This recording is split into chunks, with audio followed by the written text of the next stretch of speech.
نبی پاک صلی اللہ علیہ وآلہ وسلم نے حضرت اسماء بنت امیس رضی اللہ تعالی عنہا سے پوچھا، کیا بات ہے کہ میرے بھائی کے بیٹے بنو جعفر بہت زیادہ بیمار، بہت زیادہ کمزور ہیں؟ تو حضرت اسماء بنت امیس رضی اللہ تعالی عنہا نے فرمایا، یا رسول اللہ صلی اللہ علیہ وآلہ وسلم، انہیں بہت زیادہ نظر بد لگ جاتی ہے، جس کی وجہ سے یہ بہت زیادہ بیمار رہتے ہیں اور یہ بالکل کھانا پینا چھوڑ دیتے ہیں۔ تو نبی پاک صلی اللہ علیہ وآلہ وسلم نے فرمایا، بے شک نظر کا لگنا حق ہے، اور اگر تقدیر سے کوئی چیز سبقت لے کے جانے والی ہوتی تو وہ نظر بد ہوتی۔ ان بچوں کے اوپر نظر بد کا دم کیا کرو، بے شک نظر کا لگنا حق ہے۔ عزیز دوستو، اس روایت سے ہی یہ چیز صاف صاف پتہ چلی کہ انسان کا، بچے کا، بڑے کا، بزرگ کا بار بار بیمار ہونا ایک نظر بد کی علامت ہے۔ حضرت علی رضی اللہ تعالی عنہ کی خدمت میں ایک شخص حاضر ہوا اور عرض کی، اے شیر خدا رضی اللہ تعالی عنہ، ہم نے اللہ کے رسول سے سنا کہ نظر کا لگنا حق ہے، لیکن یہ ہمیں کیسے معلوم ہوگا کہ ہم پہ نظر بد موجود ہیں؟ تو حضرت علی رضی اللہ تعالی عنہ نے فرمایا، اے شخص یاد رکھنا، اگر تو کسی شخص کے چہرے کی طرف دیکھے اور اچانک سے اس کے چہرے کا رنگ پیلے رنگ کا پڑ جائے، زرد مائل ہو جائے، تو سمجھ جا کہ اس پہ نظر بد کا وار موجود ہے۔ اس لیے عزیز دوستو، جب بھی اللہ پاک آپ کو کوئی نعمت دے، کوئی چیز دے، تو اس کو چھپا کے رکھیں، کیونکہ جب آپ اپنی چیز لوگوں کو دکھانا شروع کریں گے تو کچھ لوگ اس چیز کی وجہ سے آپ سے محبت کریں گے، لیکن زیادہ تر لوگ حسد ضرور کریں گے، اور حسد ایک ایسا دشمن ہے جس کے وار کا علاج موجود نہیں ہے۔ اللہ پاک نے قرآن پاک میں دشمن کا علاج بھی بتایا، فرمایا تم دشمن سے پیار سے بات کرو، وہ تمہارا دوست بن جائے گا۔ لیکن اللہ پاک نے حسد کے معاملے میں قرآن پاک میں کوئی علاج نہیں بتایا، صرف اتنا بتایا کہ حسد سے میری پناہ طلب کرو، وَمِن شَرِّ حَاسِدٍ إِذَا حَسَد، کہ جو لوگ تم سے حسد کرتے ہیں اللہ پاک تمہاری ان سے حفاظت کرے۔ تو عزیز دوستو، یاد رکھیں، حسد ایک بہت ہی خطرناک بیماری ہے، اور اس کا وار کیسے شروع ہوتا ہے، اس کی کیا علامات، کیا نشانیاں ہیں۔ انسان کا بار بار بیمار ہونا، یا انسان کا کسی جگہ سے آنا، کسی پارٹی سے، کسی شادی سے، کسی جگہ سے آنا، آتے ساتھ اچانک سے سر میں درد شروع ہونا، ریسٹ کے لیے آپ لیٹیں بیٹھیں، اچانک سے اٹھنا، الٹی جیسا محسوس ہونا، اگر الٹی آئے بھی تو تھوڑا سا پانی نکلنا اور کچھ بھی نہ نکلنا، اور جیسے ہی آپ صبح اٹھنا آپ سے دوبارہ اٹھنے نہ ہونا۔ یاد رکھیں، یہ نظر بد کی علامت، نشانی ہے، اور اس انسان کو اس حد تک بیماری شروع ہو جائے کہ اس کی موت تک کا وقت بھی قریب آ جائے، کیونکہ نبی پاک صلی اللہ علیہ وآلہ وسلم کا بھی فرمان ہے، نظر انسان کو قبر تک اور اونٹ کو ہانڈی تک پہنچا دیتی ہے۔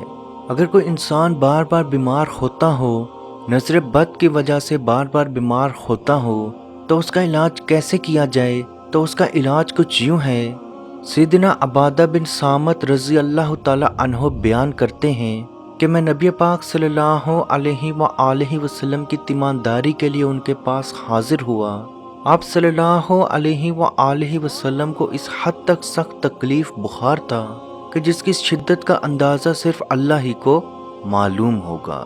پھر جب میں پچھلے پہر آپ صلی اللہ علیہ وآلہ وسلم کے پاس پہنچا تو اللہ کے حکم سے آپ مکمل طور پر شفا یاب ہو چکے تھے۔ میں نے عرض کی، یا رسول اللہ صلی اللہ علیہ وآلہ وسلم، صبح آپ کو اس حد تک تکلیف اور پریشانی اور درد تھا کہ جس کی شدت کا اندازہ صرف اللہ ہی کو موجود ہوگا، اور اب میں آپ کے پاس حاضر ہوا تو آپ اللہ کے حکم سے مکمل طور پہ شفا یاب ہو چکے۔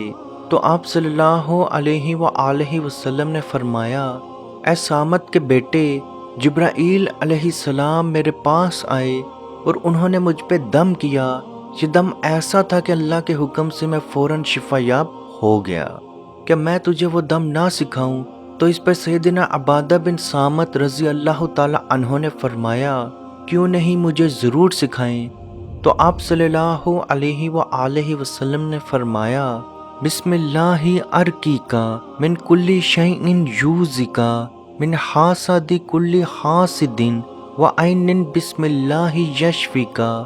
اللہ کے نام کے ساتھ میں تجھے دم کرتا ہوں ہر اس چیز سے جو تجھے اذیت پہنچائے، اور ہر حسد والے کے حسد سے، اور ہر آنکھ سے، اس اللہ کے نام کے ساتھ جو تجھے شفا دیتا ہے۔ اس کے علاوہ روایت میں ایک اور بھی دم ملتا ہے جو کہ بسم اللہ ارقیکا من کل شیء یوزکا من حاسد حاسد ومن کل عین اللہ یشفیکا۔ اللہ کے نام کے ساتھ میں آپ کو دم کرتا ہوں ہر اس چیز سے جو آپ کو اذیت دیتی ہے، ہر حاسد کے حسد سے اور ہر نظر بد سے، اللہ آپ کو شفا دے۔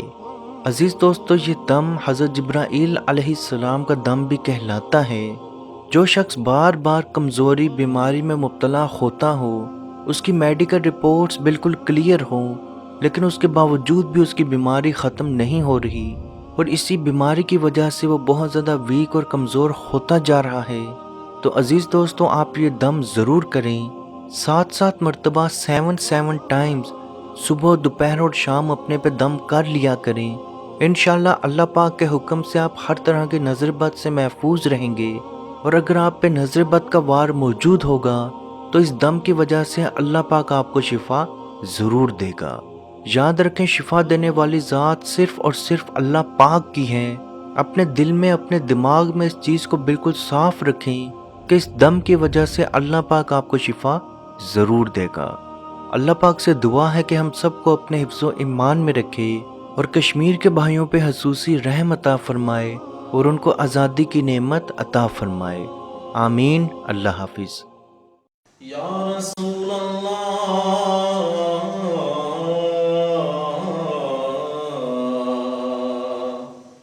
انظر حالنا، یا حبیب اللہ اسمع قالنا، اننی فی بحر غم مغرق ہز یدی سہل لنا اشقالنا۔ اے مالک و مولا کریم آقا صلی اللہ تعالی علیہ وسلم کے توسل کے ساتھ، اے مالک ہمارے اٹھے ہوئے ان گندے ہاتھوں کی طرف نہ دیکھ، مالک اپنا رحم اور اپنا کرم فرما، مقبوضہ کشمیر کے مسلمانوں کو آزادی کی نعمت سے مالا مال فرما۔ اے اللہ، اس حال کے اندر جب کہ ان پر ظلم و ستم ہو رہے ہیں، اس قدر ان پر مصائب اور آلام ہیں، اے مالک و مولا اس ماہ مقدس کی مقدس گھڑیوں کا صدقہ، اے اللہ کشمیر کے مسلمانوں کو آزادی کی نعمت سے مالا مال فرما۔ اے مالک جو ان پر مصائب اور آلام بارش کی طرح برس رہے ہیں، اے مالک تو اپنا خاص فضل اور اپنا کرم فرما، ان کی اس آزمائش کو، اس امتحان کے اندر ان کو کامیاب فرما، ان کی اس آزمائش کو دور فرما۔ اے مالک و مولا اپنا کرم فرما، ان کو آزادی کی نعمت سے مالا مال فرما۔ اے مالک ہم گناہگار سیاہکار جو بھی ہیں، تیرے محبوب کی امتی ہیں، تجھے تیرے نبی علیہ السلام کا، اس کی محبوبیت کا واسطہ دے کر تجھ سے دعا مانگتے ہیں۔ اے مالک کشمیر کے مسلمانوں کو آزادی کی نعمت سے مالا مال فرما۔ اے مالک ملک پاکستان کو استحکام عطا فرما، ملک پاکستان کی سرحدوں کی خیر فرما، ملک پاکستان کی سرحدوں پر پہرا دینے والے نوجوانوں کو الہ العالمین ہمت اور حوصلہ عطا فرما۔ ملک پاکستان اور دنیا کے اندر اسلامی مملکت کے جتنے بھی حکمران ہیں، اے مالک ان کو شرم و حیا عطا فرما۔ اے مالک ان کو کفار کی آنکھوں میں آنکھیں ڈال کر بات کرنے کا حوصلہ اور ہمت عطا فرما۔ اے مالک و مولا اسلامی ملکوں کو اکٹھے ہو کر، اے مالک و مولا کشمیر کی سلامتی کے لیے، حق حدرادیت کے لیے آواز اٹھانے کی توفیق عطا فرما۔ اللہم ربنا تقبل منا انکا انت السمیع العلیم وتب علینا یا مولانا انکا انت التواب الرحیم۔